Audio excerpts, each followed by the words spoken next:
Uttar Pradesh special GK की video में आप सभी का स्वागत है। आज इस वीडियो के माध्यम से पार्ट 3 कराने वाले हैं। पार्ट 2 इसके पहले ही कराए जा चुके हैं, जिसको आप प्ले लिस्ट में जाकर देख सकते हैं। तो चलिए आज की वीडियो शुरू करते हैं। आज का पहला क्वेश्चन है, सूरसेन महाजनपद की राजधानी क्या थी? तो सूरसेन महाजनपद की राजधानी जो कि मथुरा थी। अगर आपसे ये एग्जाम में पूछे कि 16 महाजनपदों में से उत्तर प्रदेश में कितने महाजनपद हैं, तो इसका राइट ऑप्शन हो जाएगा कि उत्तर प्रदेश में 8 महाजनपद थे। सूरसेन महाजनपद की राजधानी जो कि मथुरा है, ऑप्शन नंबर सी इसका राइट ऑप्शन है। अगला, विश्वविख्यात फूलों की घाटी निम्नलिखित में से किस जिले में स्थित है जो पहले उत्तर प्रदेश में था? तो पहले उत्तर प्रदेश में जो कि चमोली था, अब ये उत्तराखंड राज्य का एक जिला है चमोली। यहाँ पर विश्वविख्यात फूलों की घाटी है। अगर आपसे एग्जाम में पूछे कि उत्तर प्रदेश से अलग होकर उत्तराखंड अलग राज्य कब बना, तो ध्यान रखेंगे तारीख 9 नवंबर सन 2000 को उत्तर प्रदेश से अलग होकर उत्तराखंड एक अलग राज्य बना। ऑप्शन नंबर सी इसका राइट ऑप्शन है।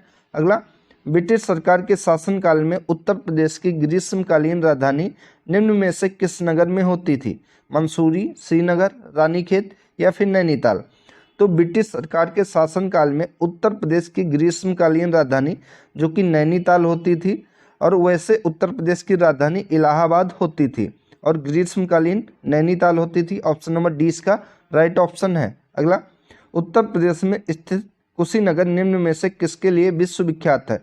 तो उत्तर प्रदेश का कुशीनगर इसलिए विश्वविख्यात है क्योंकि यहाँ पर भगवान बुद्ध को महापरिनिर्वाण हुआ था। ऑप्शन नंबर सी इसका राइट ऑप्शन है। अगला, देवा शरीफ उत्तर प्रदेश में कहाँ स्थित है? इंपॉर्टेंट क्वेश्चन ये है आपके एग्जाम के लिए, यूपीपी के लिए। तो देवा शरीफ उत्तर प्रदेश में जो कि बाराबंकी जिले में स्थित है। ऑप्शन नंबर बी इसका करेक्ट ऑप्शन है। अगला, संत कबीर ने उत्तर प्रदेश के किस स्थान पर शरीर त्याग किया था?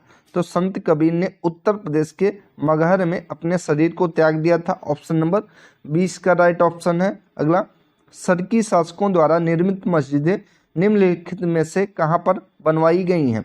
तो सरकी शासकों के द्वारा बनवाई गई मस्जिदें जो कि जौनपुर जिले में है। ऑप्शन नंबर सी इसका करेक्ट ऑप्शन है। अगला, भगवान राम का जन्म स्थल अयोध्या उत्तर प्रदेश के किस जिले में स्थित है? तो अयोध्या जो कि उत्तर प्रदेश के फैजाबाद जिले में स्थित है। ध्यान रखेंगे ऑप्शन नंबर ए इसका राइट ऑप्शन है। अगर आपसे पूछे अभी हाल ही में अयोध्या जंक्शन का नाम बदल दिया गया है, जो कि नया नाम अयोध्या धाम जंक्शन किया गया है, ये भी ध्यान रखेंगे। अगर पूछे कि अयोध्या के एयरपोर्ट का नाम क्या है, तो अयोध्या के एयरपोर्ट का नाम है महर्षि वाल्मीकि इंटरनेशनल एयरपोर्ट। ध्यान रखेंगे, आपके एग्जाम के लिए इंपॉर्टेंट है ये। ऑप्शन नंबर ए इसका राइट ऑप्शन है। अगला, उत्तर प्रदेश में सुप्रसिद्ध विश्वनाथ मंदिर कहाँ पर स्थित है? तो विश्वनाथ मंदिर जो कि काशी या वाराणसी में स्थित है। ऑप्शन नंबर 20 का करेक्ट ऑप्शन है। अगला, निम्नलिखित जोड़ों में से बताइए कि कौन सा गलत है। एक तरफ नृत्य दिया गया है, एक तरफ जिले दिए गए हैं। तो सीला मिर्जापुर, कर्मा मिर्जापुर, छफेली गढ़वाल, छोलिया गोरखपुर, तो ये गलत है। ऑप्शन नंबर डी इसका सही हो जाएगा कि पूछा है कौन सा गलत है, तो छोलिया जो कि गोरखपुर का नहीं है, तो इस प्रकार डी इसका राइट ऑप्शन है। अगला, नगकटैया मेला कहाँ पर लगता है? तो नगकटैया मेला जो कि उत्तर प्रदेश के वाराणसी जिले में लगता है। ऑप्शन नंबर ए इसका राइट ऑप्शन है। अगला, उत्तर प्रदेश में सर्वाधिक प्रचलित लोक नृत्य निम्न में से कौन सा है? तो उत्तर प्रदेश में सबसे ज़्यादा प्रचलित लोक नृत्य जो कि नौटंकी है। ऑप्शन नंबर ए इसका करेक्ट ऑप्शन है। अगला, उत्तर प्रदेश का सर्वाधिक प्राचीन संग्रहालय निम्न में से कहाँ पर स्थित है? तो इसका राइट ऑप्शन हो जाएगा लखनऊ में स्थित है, जो कि उत्तर प्रदेश का सबसे प्राचीन संग्रहालय है, राज्य संग्रहालय। ऑप्शन नंबर 20 का करेक्ट ऑप्शन है। अगला, उत्तर प्रदेश में 1860 ईस्वी में निम्नलिखित में से किन दो संग्रहालयों को मिलाकर एक कर दिया गया? तो उत्तर प्रदेश में 1860 ईस्वी में इनमें से दो संग्रहालयों को मिलाकर एक संग्रहालय कर दिया गया, जो कि इलाहाबाद व लखनऊ के संग्रहालय को मिलाया गया था। तो ऑप्शन नंबर ए इसका करेक्ट ऑप्शन है। अगर आपसे पूछे कि वर्तमान में उत्तर प्रदेश में कितने संग्रहालय हैं, तब आपका आंसर आ जाएगा कि वर्तमान में कुल 13 शासकीय संग्रहालय उत्तर प्रदेश में है। ऑप्शन नंबर ए इसका राइट ऑप्शन है। अगला, कुषाणकालीन कला का सर्वश्रेष्ठ संग्रह निम्नलिखित में से किस संग्रहालय में सुरक्षित है? तो ये मथुरा संग्रहालय में सुरक्षित है। ऑप्शन नंबर सी इसका राइट ऑप्शन है। अगला, उत्तर प्रदेश में स्थित भारत कला भवन निम्नलिखित में से कहाँ पर स्थित है? तो भारत कला भवन जो कि उत्तर प्रदेश के वाराणसी जिले में स्थित है। ऑप्शन नंबर डी इसका राइट ऑप्शन है। इंपॉर्टेंट क्वेश्चन है ये। अगला, उत्तर प्रदेश के गोरखपुर जिले में स्थित राहुल संस्थान में किन दुर्लभ वस्तुओं का संग्रह है? तो यहाँ पर मोहरे, मदापात्र और सिक्के आदि हैं यहाँ पर दुर्लभ वस्तुएं। ऑप्शन नंबर ए इसका राइट ऑप्शन है। अगला, हाथरस एवं कानपुर परंपराओं का संबंध किससे है? रंगमंच से, शास्त्रीय गायन से, या फिर लोक नृत्य से, या फिर कबड्डी से? तो इसका संबंध लोक नृत्य से है। ऑप्शन नंबर सी इसका राइट ऑप्शन है। अगला, मयूर लोक नृत्य कहाँ का है? बुंदेलखंड का, ब्रजभूमि का, अवध का, या फिर इनमें से कोई नहीं? तो मयूर लोक नृत्य जैसा कि नाम से ही प्रतीत होता है ये ब्रजभूमि क्षेत्र का है। ऑप्शन नंबर बी इसका राइट ऑप्शन है। अगला, बघेलखंड का कुछ भाग उत्तर प्रदेश के किस बुंदेलखंड जिले में पड़ता है? तो बघेलखंड का कुछ भाग जो कि उत्तर प्रदेश के बुंदेलखंड जिले में पड़ता है ये सोनभद्र में है। ऑप्शन नंबर इसका हो जाएगा ऑप्शन नंबर सी सोनभद्र। अगला, उत्तर प्रदेश का कौन सा क्षेत्र आदिकल्प की प्राचीनतम शैलों से निर्मित है? तो ये बुंदेलखंड है। दोस्तों सोनभद्र से एक और ध्यान रखेंगे कि पूछता है क्वेश्चन कि ऐसा कौन सा जिला उत्तर प्रदेश का है जिसकी सीमाएं 4 राज्यों से लगती हैं? तो ये सोनभद्र ही है जिसमें इसकी सीमाएं बिहार राज्य से लगती हैं, झारखंड राज्य से लगती हैं, छत्तीसगढ़ से लगती हैं और मध्य प्रदेश से लगती हैं। सोनभद्र की सीमाएं कुल 4 राज्यों से लगती हैं। ऑप्शन नंबर ए इसका राइट ऑप्शन होगा बुंदेलखंड। कि उत्तर प्रदेश का कौन सा क्षेत्र आदिकल्प की प्राचीनतम शैलों से निर्मित है? तो ये बुंदेलखंड क्षेत्र है। अगला, उत्तर प्रदेश में सबसे कम वर्षा का क्षेत्र कौन सा है? तो उत्तर प्रदेश में सबसे कम वर्षा का क्षेत्र जो कि पश्चिम गंगा मैदान है। अगर आपसे पूछे कि उत्तर प्रदेश के किस जिले में सबसे कम वर्षा होती है तो सबसे कम वर्षा जो कि मथुरा जिले में होती है। और सबसे ज़्यादा वर्षा अगर आपसे पूछे तो सबसे ज़्यादा वर्षा जो कि उत्तर प्रदेश के गोरखपुर जिले में होती है। ध्यान रखेंगे ये पॉइंट। अगला है, निम्न में से सर्वाधिक वर्षा कहाँ पर होती है? तो सर्वाधिक वर्षा जो कि तराई क्षेत्रों में उत्तर प्रदेश में होती है। ए करेक्ट ऑप्शन है। अगला, निम्न में से सर्वाधिक क्षेत्रफल वाला जिला कौन सा है? तो सबसे ज़्यादा क्षेत्रफल जो कि लखीमपुर खीरी जिले का है। अगर इसके क्षेत्रफल की बात करें तो 7,680 वर्ग किलोमीटर इसका क्षेत्रफल है। वहीं अगर पूछे कि उत्तर प्रदेश का सबसे कम क्षेत्रफल वाला जिला कौन सा है तो ये हापुड़ जिला है। ध्यान रखेंगे ऑप्शन नंबर डी इसका राइट ऑप्शन है। अगला, उत्तर प्रदेश में सबसे कम वर्षा वाला क्षेत्र कौन सा है? तो ये पश्चिमी गंगा मैदान है। रिपीटेड क्वेश्चन है। ऑप्शन नंबर 20 का राइट ऑप्शन है। अगला, उत्तर प्रदेश का निम्नलिखित में से कौन सा जिला दक्षिण के पठारी भाग के अंतर्गत नहीं आता है? जालौन, आगरा, हमीरपुर व झांसी। तो इनमें से जालौन, हमीरपुर व झांसी जो कि दक्षिण के पठारी भाग के अंतर्गत आते हैं जबकि आगरा इसके अंतर्गत नहीं आता है। तो ऑप्शन नंबर 20 का राइट ऑप्शन है। अगला, उत्तर प्रदेश के दक्षिण में स्थित पठारी भूभाग को किस नाम से जाना जाता है?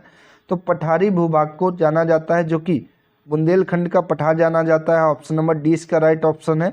अगला, उत्तर प्रदेश को पूर्व में किस नाम से जाना जाता था?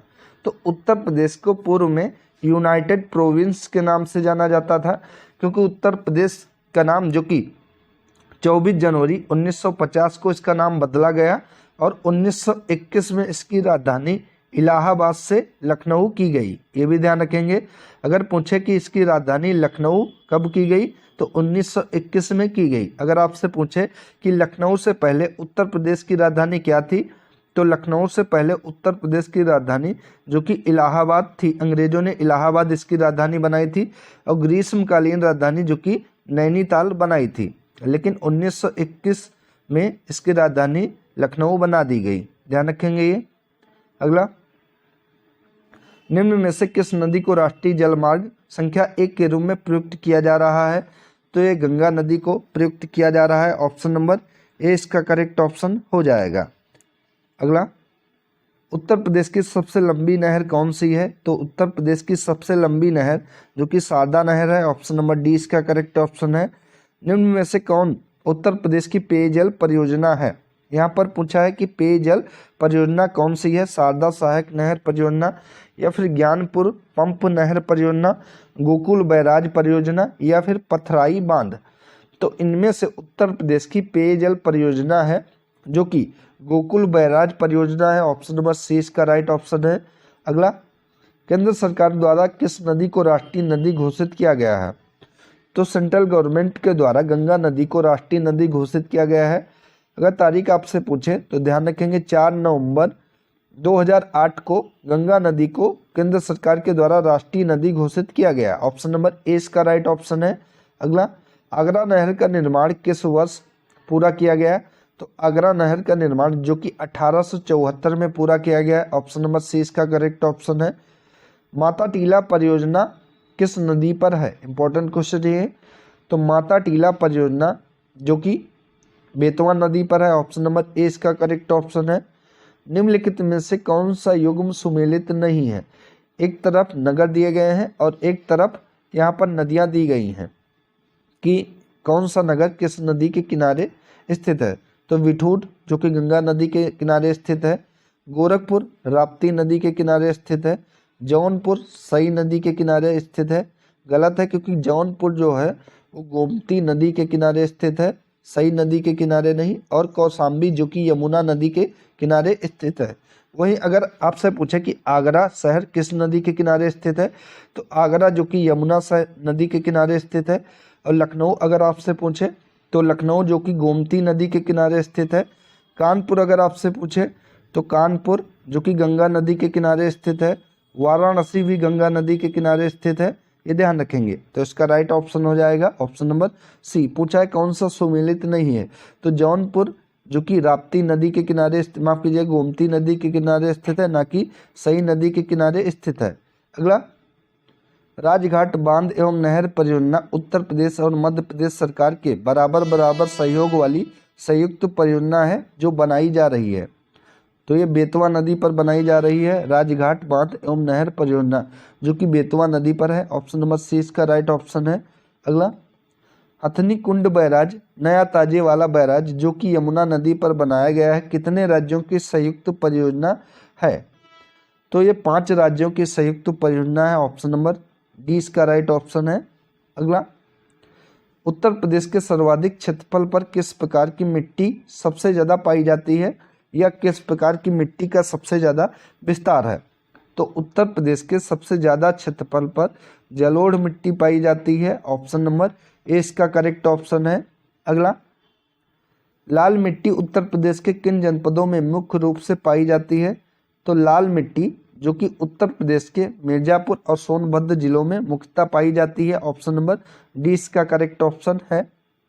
अगला, राकर मिट्टी उत्तर प्रदेश में कहाँ पर पाई जाती है? मिर्जापुर में, पर्वतीय व पठारी ढालों पर, बघेलखंड में या फिर नदियों के किनारे पर? तो राकर मिट्टी या राकर मृदा जो कि उत्तर प्रदेश में पर्वतीय व पठारी ढालों पर पाई जाती है। ऑप्शन नंबर बी इसका राइट ऑप्शन है। अगला, उत्तर प्रदेश में मिट्टी की अपरदन का मुख्य कारण इनमें से कौन सा होता है? रेगिस्तानी क्षेत्र में वायु द्वारा, तराई क्षेत्र में जल प्लावन द्वारा या फिर वनस्पत क्षेत्रों में कटाई द्वारा? तो इसका राइट ऑप्शन हो जाएगा ऑप्शन नंबर डी कि उत्तर प्रदेश में जो मृदा का अपरदन होता है उसके तीनों मुख्य कारण हैं। तो ऑप्शन नंबर डी इसका करेक्ट ऑप्शन हो जाएगा। अगला, उत्तर प्रदेश में आलू अनुसंधान केंद्र कहाँ पर स्थित है? तो उत्तर प्रदेश में आलू अनुसंधान केंद्र जो कि बाबूगढ़ में स्थित है। अगर पूछे कि बाबूगढ़ कहाँ है तो यह उत्तर प्रदेश के हापुड़ जिले में पड़ता है। वहीं पर आलू अनुसंधान केंद्र उत्तर प्रदेश का स्थित है। हापुड़ जो कि उत्तर प्रदेश का सबसे कम क्षेत्रफल वाला जिला भी है, ये भी ध्यान रखेंगे। ऑप्शन नंबर सी इसका राइट ऑप्शन है। उत्तर प्रदेश में पान अनुसंधान एवं प्रशिक्षण केंद्र कहाँ पर स्थित है? इंपॉर्टेंट क्वेश्चन ये है। तो उत्तर प्रदेश में पान अनुसंधान एवं प्रशिक्षण केंद्र जो कि महोबा जिले में है। ऑप्शन नंबर ए इसका राइट ऑप्शन है, ध्यान रखेंगे। अगला, राज्य में आइसो पाम योजना को कब प्रारंभ किया गया? इंपॉर्टेंट क्वेश्चन है आपके एग्जाम के लिए। तो आइसोपॉम योजना, सबसे पहले जान लेते हैं कि आइसोपॉम योजना होती क्या है।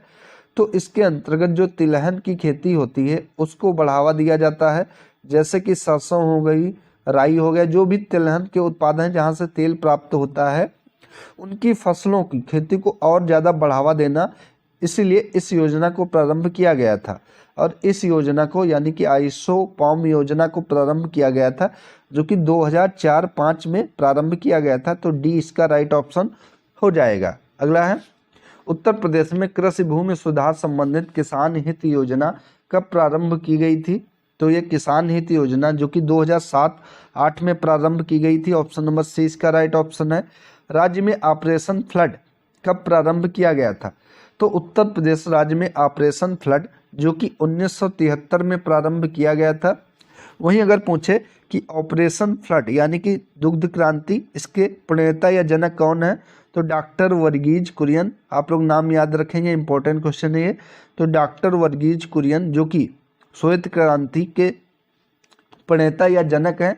और अगर इसका दूसरा नाम पूछे कि ऑपरेशन फ्लड का दूसरा नाम क्या हो, तो इससे सफ़ेद क्रांति के नाम से भी जाना जाता है।